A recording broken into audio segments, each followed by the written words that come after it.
Hi everyone, welcome back to my channel. If you are new, I'm Carol and I'm so glad that you stopped by. I hope you'll consider subscribing. I do have social media links in the description box below my video here, and I would love it if you would take a peek and join me over there as well. Recently I started a canning group on Facebook, and if you are a canner or if you're just interested in learning about canning, we would love to have you join us.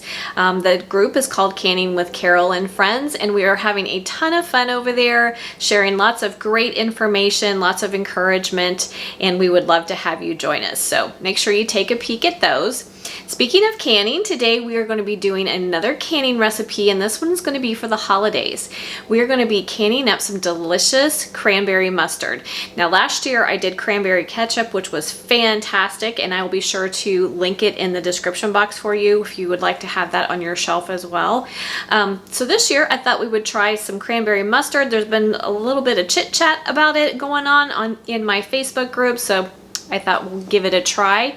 Will be fantastic for charcuterie board for the holidays, and also just great for ham and turkey sandwiches for after our holiday feasts. So that's what we're going to be working on today. So this recipe comes from the Ball Complete Book of Home Preserving. It is on page 269. Just a handful of ingredients. We need some vinegar. Their recipe calls for red wine vinegar. I'm going to be using white wine vinegar. I love white wine with mustard, so I decided to use white wine instead of red. But technically you can use any vinegar that appeals to you as long as it's 5% acidity at least. We need some yellow whole mustard seeds, some water, Worcestershire sauce. We need 2 3/4 cups of cranberries. You can use fresh or frozen. I used fresh. It's not quite a whole bag of cranberries, so I would recommend that you actually measure it instead of just dumping a bag of cranberries in there. We also need some sugar. The recipe calls for just white granulated sugar, but it is safe in canning to swap out your sugars. So if you would like to use brown sugar, or if you would like to try honey, that is fine as well. You can also safely use sugar substitutes as long as it is a sugar substitute that is measured cup for cup in place of sugar. So all of those changes can safely be made. We also need some dry mustard, ground dry mustard, and we need some ground allspice. So just a handful of things, but I think that this is going to turn out really delicious. We are going to be canning it up in the 4-ounce jelly jars. Those are the little baby guys, these little jelly jars. It does not give instructions for anything larger, so I would stick to that size jar. There's no way I can tell you what the processing time would be for something larger. So it's the 4-ounce jelly jars that we are going to be using. So we're going to start this recipe by taking a cup of vinegar, and we're going to bring that to a boil over high heat. Then we're going to remove it from the heat and add 2/3 of a cup of mustard seeds, and then we're going to cover and let it stand at room temperature until the seeds have absorbed most of the moisture. That takes about 1.5 hours, and that is the point that I am at right now. So the next step is to take our seeds, our mustard seeds that have been marinating in the delicious vinegar. We're going to put them in a food processor. We're going to add our water, the Worcestershire, process that for a bit, and then we're going to add our cranberries, process those just until they're chopped, and then we're going to put it in a saucepan and bring it up to a boil. So I'm going to bring you in close, and we're going to get this thing started. Okay, so like I said, my mustard seeds have been marinating in the vinegar for about 1.5 hours, so they're very well saturated. So we're going to add all of that to a food processor. Keep your saucepan handy because we are going to need it again. Set it aside. To that, we are going to add 1 cup of water. And we're going to add about a tablespoon of Worcestershire. I prefer Lea & Perrins, but you can use whatever you like. And you could also add more, you could add less, you can leave it out altogether. It's just for flavor here. So we're going to put our lid on our food processor, and we still want our mustard to have a grainy texture to it, so we don't want it to be completely smooth, but we're going to process it until it starts to come together. Okay, so like I said, you want to process it until most of your seeds are chopped, but it still has a grainy texture to it. So now what we want to do is we're going to add our 2 3/4 cups of cranberries. I'm using fresh, but you can use frozen. I just rinsed them and sorted them.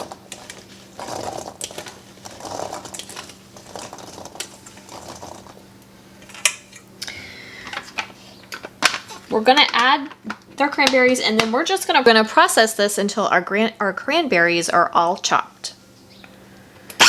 So I'm just gonna pulse it.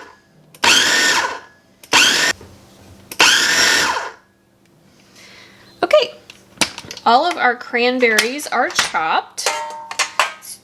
Look how beautiful that color is. So we're gonna go ahead and pour this back into our saucepan. So we're going to put this on our stove. We're going to bring it up to a boil, and then we're going to reduce the heat and let it boil gently for 5 minutes. Okay, I've brought my mustard cranberry mixture up to a boil. So now what we want to do is we want to reduce our heat to low, and we want to boil it gently for 5 minutes. And you want to stir frequently here. Okay, my cranberry mixture has been boiling for about 5 minutes. So now we can add, we're gonna actually whisk in this time, not just stir. We're gonna whisk in 3/4 cup of our sugar. And again, you can change that up if you prefer. We want 1/4 cup of ground mustard. And we also want 2 1/2 teaspoons of allspice. And we're going to give that a nice stir. We're going to bring that back up to a boil, and we're going to again boil it gently for about 15 minutes. We want the volume of it to reduce by about 1/3. While that is happening, I'm going to get my canner and my jars ready. Just make sure if you do walk away while it's simmering, you do stir it frequently. You don't want it to scorch or burn on the bottom. So about 15 minutes, let it reduce a little bit, and when we come back, we're going to can it up. Okay guys, we are all set for canning. I brought my mustard up to a boil you saw, and we let it boil really gently for about 15 minutes. It has started to thicken up some, so we are all good to go. You can water bath or steam can this recipe. I'm going to be steam canning mine. If you've been around my channel very much, you know that I adore steam canning. So I have my stainless steel steam canner going. I have 3 quarts of simmering water in the bottom of my canner, which are the instructions for the canner that I'm using. If you are using a different canner, make sure you follow the instructions that come with it. For water bath canning, you want to make sure we're canning in the small jelly jars, so you don't need a ton of water in your pot. Couple 3 inches probably, because the jars are so small. By the time you add your jars, you want to make sure that they are covered with water by at least 1 inch. So make sure you have hot water in your canner. Either way, modern canning guidelines state that we do not need to pre-sterilize jars or lids as long as we are canning for 10 minutes or more. We're going to be processing this for 10 minutes exactly. So I've washed my lids, set them aside, they are good to go. I use the ball lids. If you're using a different lid, make sure you follow whatever the manufacturer instructions are that go with your lids. My jars I've washed, and I'm keeping them hot in a sink full of hot water. You keep them hot however that works for you. So I'm going to bring you in close, and we're going to get started canning. Okay, so I have a couple of hot jars here. We are looking for 1/4 inch headspace. I also just wanted to mention that you're going to want to taste your mustard before you can it up, and anytime you're canning, you should taste whatever you're canning first. If you don't like it before you can it, you're not going to like it after you can it. So if you wanted to add some other seasonings to it, you could totally do that. Just make sure it tastes pretty good to you before you get started canning. Also wanted to mention, if you wanted it spicier, you could add some cayenne pepper or something like that, some Tabasco or something like that in the background to give it a little bit of heat if you wanted to. I think it tastes fantastic just the way it is. So we're ready to ladle it into our little baby jars. And like I said, we're looking for 1/4 inch headspace. It's so pretty. You just can't go wrong with cranberries. You got the tartness of the cranberries, the sweetness from the sugar, and then that bite from the mustard seeds. So great together. Okay, once you get your jar filled, you want to take a chopstick, debubbling tool, or a plastic butter knife and release any air bubbles.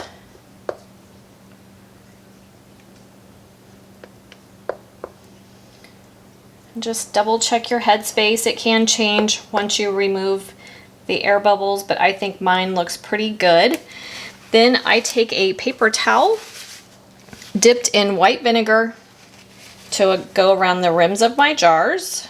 You want to make sure there's nothing that's going to interfere with a good seal.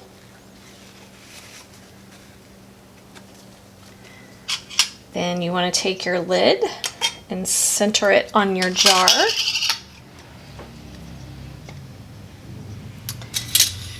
And then we're going to apply our bands to fingertip tight.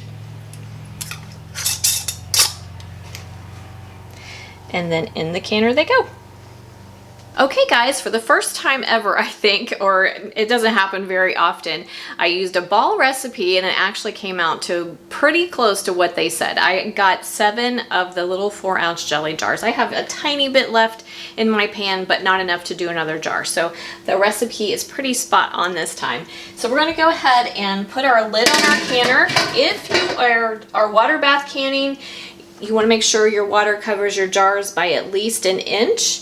If you are and you want to bring your water up to a full rolling boil before you start your processing time.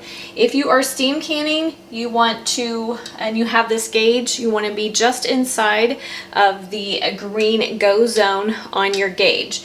For steam canning also, the other things to look for is approximately 6-inch stream of steam coming out of your steam vents. So that's the other thing that we look for. Crank your heat up to high. Okay guys, I am in my green zone, so I can go ahead and start my time. I'm going to set my timer for 10 minutes. And then if you are water bath canning, you are at a full rolling boil. And then at this point, what you need to do is reduce your heat just to maintain the full boil, or to maintain being inside of your green zone. So you want to adjust your heat. You don't want it to be vigorously boiling the whole time. You don't want it boiling so hard that it wants to blow your lid off of your canner, or water spitting out the side. That's boiling too hard. So you want to make sure to adjust your heat just to maintain. Okay guys, we are all done processing our cranberry mustard. It's so pretty. After my processing time was over, I removed my lid and let my jar sit for 5 minutes. Technically with steam canning you don't have to do that, but we've had siphoning issues when we don't. However, with mustard, that's not going to happen. So if you are steam canning, this is thick enough that you don't have to wait the 5 minutes. You can take your jars out immediately, but I wanted to show you how pretty. Kind of hard to see. It's just a pretty cranberry color. But it's so tasty, you guys. So delicious. So what I wanted to do is show you, with the little bit that I had left in the bottom of my pot after I jarred everything up, is I wanted to show you what it looks like. You can see that it's quite grainy. So in my experience and my thoughts on that is this. If you want a mustard that is smoother and less grainy, I would add less of the water. I know the instructions at the beginning when you're processing it in the food processor say to add all of your water and your Worcestershire and then process it. It's pretty liquidy at that point, and I think it's kind of hard for your blades to really chop up the mustard seeds very well. So if you want a smoother mustard, you could just add a little bit of water, process it, and then add the rest of the water in your Worcestershire. I think that helps to break up the mustard seeds better, but I personally prefer a grainy mustard, especially for a mustard that's kind of a special kind of mustard. I love the texture of that. I just think it's so pretty and it's really, really tasty. I think you guys are really gonna love this. Going to be fantastic on top of a leftover turkey or ham sandwich after the holidays. So I hope you'll give it a try. As always, the recipe will be linked in the description box below. If you have any comments or questions, feel free to leave them for me. And I hope you will consider subscribing, like, and share my video. And I will see you next time. Thanks so much for joining me, guys, and have a great day.